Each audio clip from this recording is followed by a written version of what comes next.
Luthor je šetao napuštenom podzemnom željeznicom tražeći mjesto za skrivanje kada je naišao na Bizara. Klon Supermana je živio u žalosnom stanju, hraneći se pacovima da bi preživio. Ulazi u njegovu kuću, Bizarro napada Otisa i pokušava ga prožderati. So, ayun mga palangga, minamassage ko yung aking asawa ngayon for today's video.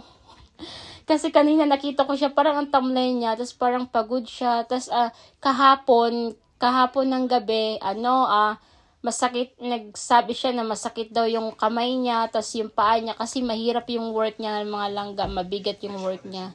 Tapos, mga truck yung mga ginagawa niya. So, pagod talaga siya. Tapos, sabi ko sa kanya kahapon na i-massage ko siya. Nakalimutan ko kasi nga nag-exercise ako. Nag-exercise kasi ako gabi.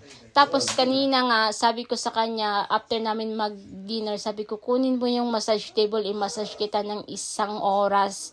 Sabi niya, oh, really? Sabi ko, oo. Tapos, free yun, wag ka magbayad, walang bayad yun, free yun kasi gift ko yan sa'yo sa Father's Day, o diba, wala pang Father's Day, may advance gift na siya para sa akin.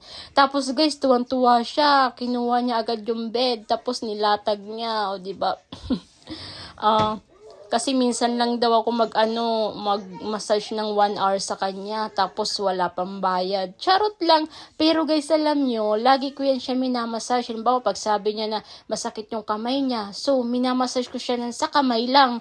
Mga 10 minutes, ganyan. Tapos minsan naman sa paa, tsaka kamay, ganun lang. Pero hindi mga 15 minutes lang, ganun. Kasi napagod din ako dito sa gawaing bahay. Tapos, pero nagbabayad yan siya. Pag sinabi ko na huwag ka na magbayad, binibigyan niya ako, nagbabayad yan siya.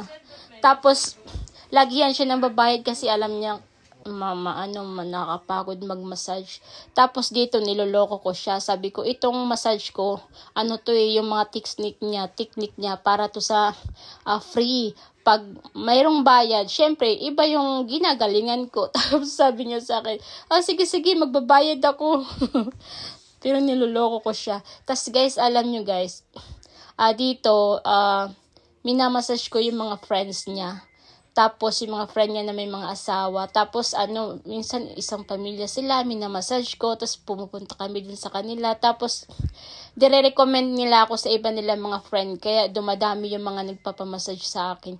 Tapos guys, sinasabi nila kay Sanil, ang swerte mo naman kasi pag masakit yung katawan mo, may magmamassage sa'yo. Tapos tawa lang yan ng tawa si Sanil. Sabi niya, nagbabayad din ako dyan pag nagmamassage yan. Tsaka minsan lang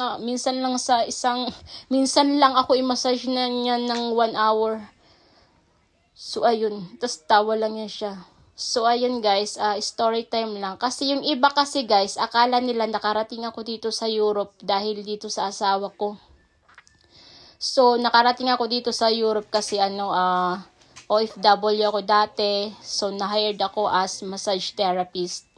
Iyon yung work ko dati sa Czech Republic. So mga almost 3 years ako nag-work doon. So ayan, hanggang dito na lang. Bye bye guys. Thank you for watching.